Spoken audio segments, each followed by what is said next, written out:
जी अस्सलाम वालेकुम बच्चों। अब हम टॉपिक डिस्कस करेंगे पेंक्रियाज। चैप्टर नंबर 17 से ये टॉपिक है। नेक्स्ट पेंक्रियाज जो है वो डुअल ग्लैंड का काम कर रहा है। डुअल ग्लैंड का क्या मतलब है? ये एक्सोक्राइन भी होता है और एंडोक्राइन भी होता है। एक्सोक्राइन का मतलब ये क्या पैदा करता है? एंजाइम्स। वो एंजाइम्स किस फॉर्म में होते हैं? पेंक्रियाटिक जूस की फॉर्म में होते हैं, जो स्मॉल इंटेस्टाइन का पहला पोर्शन ड्यूडिनम में सेक्रेट किया जाता है। ठीक है। एंडोक्राइन के तौर पर ये क्या पता करता है? हार्मोन्स। वो दो हार्मोन्स हैं, वो हम डिस्कस करेंगे, इंसुलिन और ग्लूकागोन। तो इसका जो एंडोक्राइन रीजन है, ठीक है, पेंक्रियाज में जो एंडोक्राइन रीजन है, एंडोक्राइन सेल्स होते हैं, उनका नाम देते हैं आइलैट्स ऑफ लैंगरहैंस। आइलैट्स ऑफ लैंगरहैंस एक साइंटिस्ट था, उसकी वजह से नाम पड़ा आइलैट्स ऑफ लैंगरहैंस। तो उसने डिस्कवर किया इसको। उसने कहा इसके अंदर सेल्स होते हैं, पेंक्रियाज के अंदर दो तरह के सेल्स होते हैं, एक होते हैं अल्फा सेल्स और एक होते हैं बीटा सेल्स। ठीक है जी। दोनों का काम क्या होता है जी? हार्मोन पैदा करना। ठीक है। तो इसमें अल्फा सेल्स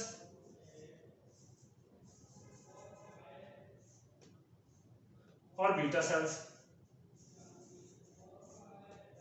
दो तरह के सेल्स होते हैं। अल्फा सेल्स भी हार्मोन पैदा करते हैं, बीटा सेल भी क्या पैदा करते हैं? हार्मोन्स। अल्फा सेल्स जो हार्मोन पैदा करते हैं, उस हार्मोन का नाम है ग्लूकागॉन। ग्लूकागॉन। तो अल्फा सेल से जो हार्मोन पैदा हो रहा है, उस हार्मोन का नाम है ग्लूकागॉन। ठीक है जी। अब बीटा सेल से जो हार्मोन पैदा हो रहा है, उसका नाम है इंसुलिन। ठीक है जी। जो ग्लूकागॉन है, उन सेल्स की तादाद कम होती है। ठीक है। Alpha cells less in number होते हैं, बीटा सेल्स मोर होते हैं, ज्यादा नंबर में होते हैं। अल्फा सेल्स स्मॉल साइज होते हैं, अल्फा सेल्स होते हैं वो लार्ज साइज सेल होते हैं, इनका साइज बड़ा होता है, तादाद कम होती है। बीटा सेल्स स्मॉल साइज होते हैं। ठीक है जी। मैं डायग्राम बनाता हूं। ठीक है। तो ये है जी ड्यूडिनम, इसमें ये पेंक्रियाज, ये डायग्राम नजर आ रही है ना? तो ये ड्यूडिनम है, इसमें यहां पर आकर ओपन हो रहा है, इधर से कौन? Gall bladder. तो गॉल ब्लैडर जिस डक्ट के जरिए ओपन हो रहा है, उस डक्ट को नाम देते हैं बाइल डक्ट, इसे पेंक्रियाज कहते हैं। ठीक है। ये पेंक्रियाज है। अब यहां पर पेंक्रियाटिक डक्ट होती है, वो उसके इर्द गिर्द जो सेल्स होते हैं, वो पेंक्रियाटिक जूस रिलीज करते हैं। यहां पर पेंक्रियाटिक जूस आता है। ठीक है। अब इसके इर्द गिर्द जो ब्लड सप्लाई हो रहा है, खून आ रहा है, खून जा रहा है। ठीक है जी। तो यहां पर सेल्स हैं, जो छोटे साइज के सेल्स हैं, उनके तादाद ज्यादा है। जो बड़े साइज के सेल्स हैं, उनकी तादाद कम है। जो बड़े साइज के सेल्स हैं, वो इंसुलिन पैदा करेंगे। जो छोटे साइज के सेल्स हैं, जो बड़े साइज के सेल्स हैं सॉरी, वो ग्लूकागॉन पैदा करेंगे। ग्लूकागॉन। जो छोटे साइज के सेल्स हैं, वो इंसुलिन पैदा करेंगे। ठीक है। छोटे साइज के सेल्स हैं, स्मॉल साइज हैं, साइज छोटा है, इसलिए तादाद क्या है? ज्यादा है। ठीक है, बहुत नंबर है, तो वो इंसुलिन पैदा करते हैं। अब जिन सेल का साइज ही बड़ा है, तो उनकी तादाद तो थोड़ी होगी ना, बड़े सेल्स थोड़े पैक होंगे, तो वो क्या पैदा करते हैं? ग्लूकागॉन। तो ये जो है ना, इस तरह से आप डिस्कस कर लें कि हार्मोन पैदा किया जा रहा है ब्लड के अंदर। अब हमने डिस्कस करना है दोनों हार्मोन का फंक्शन, कि इंसुलिन क्या काम करता है, ठीक है, ग्लूकागॉन क्या काम करता है। हम सबसे पहले डिस्कस कर लेते हैं insulin.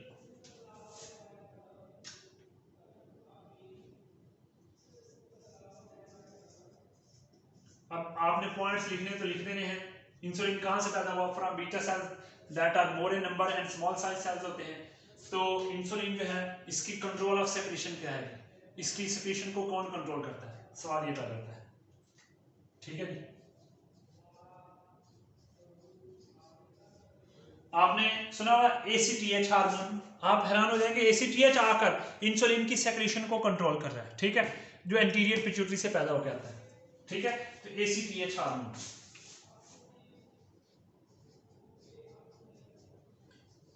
ACTH from anterior pituitary, ये हार्मोन आता है और ये सेक्रेशन करता है। इसके अलावा खून में जब ग्लूकोज लेवल ज्यादा हो जाए, ठीक है, हाई ग्लूकोज लेवल या elevated level glucose level in blood, जब खून में ग्लूकोज लेवल ज्यादा हो जाए तब पैदा होता है कौन? इंसुलिन। इंसुलिन का काम क्या होता है? इसने डिक्रीज करना होता है, जो ग्लूकोज लेवल बढ़ गया है खून के अंदर उसको कम करना है। इसलिए जिन लोगों को शुगर होती है उन लोगों के अंदर इंसुलिन का प्रॉब्लम होता है। याद रखना मेरी एक बात, सबसे अहम बात, इंसुलिन ना होने से शुगर होती है, चीनी खाने से कभी शुगर नहीं होती। तो एक बंदा जो बचपन में ज्यादा चीनी खाता है उसको शुगर कम होगी, क्योंकि जब बचपन में वो ज्यादा चीनी खाता है तो उसके खून में ग्लूकोज बढ़ता है, तो वो प्रेशर पैदा करता है पेंक्रियाज पर, जिससे पेंक्रियाज के सारे सेल्स एक्टिवेट हो जाते हैं। और जब सारे सेल्स एक्टिवेट हो जाते हैं तो ज्यादा से ज्यादा इंसुलिन पैदा होती है। ठीक है, जो बंदा बचपन में ज्यादा चीनी खाता है वो बड़े होने पर शुगर कम होती है। हाँ, जेनेटिकली हो तो फिर तो डेफिनेटली छोटी एज में शुगर हो जाती है। ठीक है, जेनेटिकली ना हो तो नेचुरली। तो कभी भी चीनी खाने से शुगर नहीं होती। शुगर क्यों होती है ये आज आपको समझ आएगी। तो अब इंसुलिन कब पैदा हुई? जब खून में ग्लूकोज लेवल ज्यादा हो गया। जब ग्लूकोज ज्यादा हुआ तब इंसुलिन पैदा हुई। तो इंसुलिन ने क्या करना है? इसका एक्शन, इसने decrease glucose in blood, blood में ग्लूकोज से कम करना, कहां तक लेकर आना? नॉर्मल तक। अब इंसुलिन ने खून में ग्लूकोज कम करना है। खून में ग्लूकोज कम करने के लिए बहुत सारे फंक्शन को प्रमोट करेगा, बहुत सारे फंक्शन को इनहिबिट करेगा। इसके लिए इंसुलिन क्या करेगा? कुछ फंक्शन को प्रमोट करेगा। मसलन अब खून में ग्लूकोज कब कम होगा? जब ग्लाइकोजन सिंथेसिस हो। ग्लाइकोजन पॉलीसेकेराइड है, ग्लूकोज मोनोसेकेराइड है। अगर खून की मोनोसेकेराइड पॉलीसेकेराइड में कन्वर्ट हो जाए तो खून का ग्लूकोज कम हो जाएगा और ये लिवर काम करता है, तो ग्लाइकोजन सिंथेसिस करवाता है। सर जी, अब सर जी कर दिया। अब ग्लाइकोजन जब सिंथेसिस होगी तो उससे खून में ग्लूकोज लेवल क्या हो जाएगा बेटे? जब ग्लाइकोजन सिंथेसिस होगी तो खून में ग्लूकोज लेवल क्या हो जाएगा? कम हो जाएगा। कैसे? जो ग्लाइकोजन है वो पॉलीसेकेराइड है, तो ग्लूकोज ग्लाइकोजन में इस्तेमाल होना शुरू हो जाएगी। तो ये प्रमोट करता है ग्लाइकोजन सिंथेसिस को, और ग्लूकोज ऑक्सीडेशन को भी प्रमोट करता है। मसल्स के अंदर या हमारे सेल्स के अंदर ग्लूकोज है, अगर वो ऑक्सीडाइज ज्यादा होगी तो और ग्लूकोज ब्लड से अपटेक करेंगे मसल सेल्स। तो जब ग्लूकोज ऑक्सीडेशन ज्यादा होगी तो इससे खून में ग्लूकोज लेवल कम होगा। जब ग्लूकोज ऑक्सीडेशन ज्यादा होगी तो पता है क्या होगा? एज ए रिजल्ट जो है वो यूटिलाइजेशन ऑफ ग्लूकोज जो है वो अपटेक ऑफ ग्लूकोज भी ज्यादा हो जाएगी। ठीक है, तो ये प्रमोट करता है किस चीज को? Uptake of glucose by cells. तो अपटेक ऑफ ग्लूकोज को भी प्रमोट करता है। इससे जो है वो ग्लूकोज खून के अंदर जो है वो कम हो जाती है। ठीक है, लेकिन कुछ फंक्शन को ये इनहिबिट करता है। किसको इनहिबिट करता है? उन काम को इनहिबिट करेगा जिससे ग्लूकोज लेवल बढ़ता है। मसलन ये इनहिबिट करता है किसको? Glycogen hydrolysis. अगर ग्लाइकोजन हाइड्रोलिसिस होगी, मुझे बात सुनिए, जितनी अगर ग्लाइकोजन टूटेगी, ग्लाइकोजन के टूटने से क्या पैदा होता है? ग्लाइकोजन के टूटने से क्या पैदा होता है? ग्लूकोज। ग्लाइकोजन ग्लूकोज से बना जी। अगर ग्लाइकोजन हाइड्रोलिसिस होगी, हाइड्रोलिसिस हमने फर्स्ट ईयर के चैप्टर 2 में पढ़ा हुआ है कि break down in the presence of water.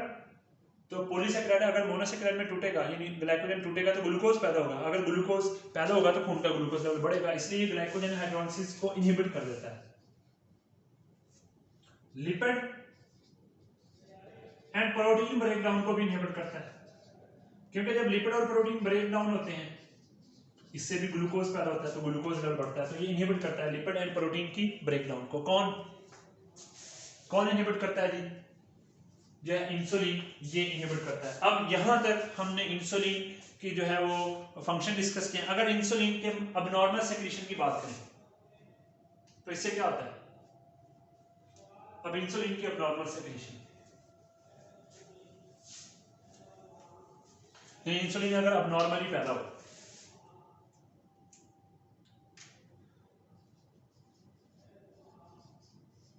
अगर इंसुलिन ओवर प्रोडक्शन और इंसुलिन अंडर सेक्रेशन,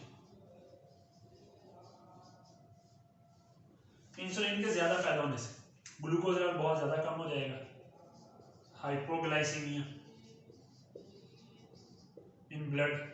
लेकिन ये इतना मसला नहीं है, क्योंकि बहुत सारे हार्मोन है जो ग्लूकोज लेवल बढ़ा देते हैं, इसलिए अगर इंसुलिन ज्यादा पैदा हुआ है तो खून का ग्लूकोज लेवल जरूरत से ज्यादा कम हो जाएगा, इससे इतना ज्यादा मसला नहीं होता। वजह क्योंकि जो है वो बहुत सारे और हार्मोन है जो इस चीज को बढ़ा देते हैं।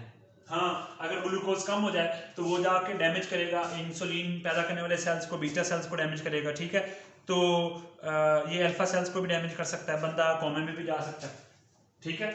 तो इससे ये डैमेज होता है, ये डैमेज करता है ब्रेन को, बंदा कोमे में जा सकता है, क्योंकि ब्रेन जो है वो ज्यादा सेंसिटिव होता है किस चीज को, ग्लूकोज लेवल को। लेकिन इतना मसला नहीं होता, क्यों, क्योंकि ग्लूकोगोन जो है वो ग्लूकोज लेवल बढ़ा देता है, और बहुत सारे हार्मोन ग्लूकोज लेवल बढ़ा देते हैं।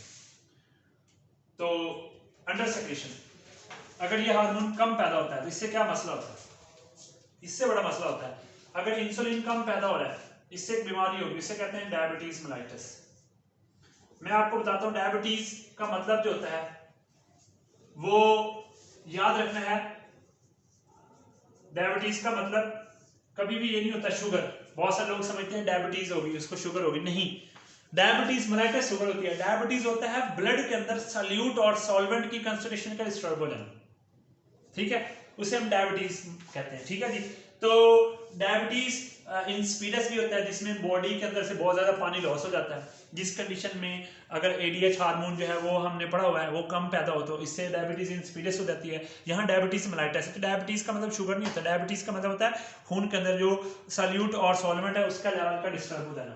तो अब डायबिटीज मेलाइटस में ये होता है कि इंसुलिन कम पैदा हुआ, इंसुलिन का काम था ग्लूकोज लेवल कम करना, अब इंसुलिन तो पैदा नहीं हो रहा, इससे ग्लूकोज लेवल उतना उतने रहेगा या इससे ज्यादा हो जाएगा, इसे शुगर कहते हैं। तो डायबिटीज मेलाइटस के अंदर हाइपरग्लाइसीमिया हो जाता है इन ब्लड, खून में ग्लूकोज लेवल क्या हो जाता है, ज्यादा हो जाता है, ठीक है। जब खून में ग्लूकोज लेवल ज्यादा हो जाता है तो इससे क्या मसला होता है, अब खून में ग्लूकोज लेवल ज्यादा ही रखना है। अगर खून में ग्लूकोज लेवल कम हो रहा है तो इससे ये होता है कि जो इंसुलिन है ये तो पैदा नहीं हो रही, तो इसलिए खून का ग्लूकोज लेवल बढ़ता रहेगा, उसको बढ़ाने के लिए प्रोटीन टूटेंगी, तो प्रोटीन जिन चीजों को इनहिबिट कर रहा था वो फंक्शन इनहिबिट नहीं होंगे, क्योंकि इंसुलिन तो पैदा नहीं हो रहा, तो प्रोटीन एंड लिपिड ब्रेकडाउन होगी।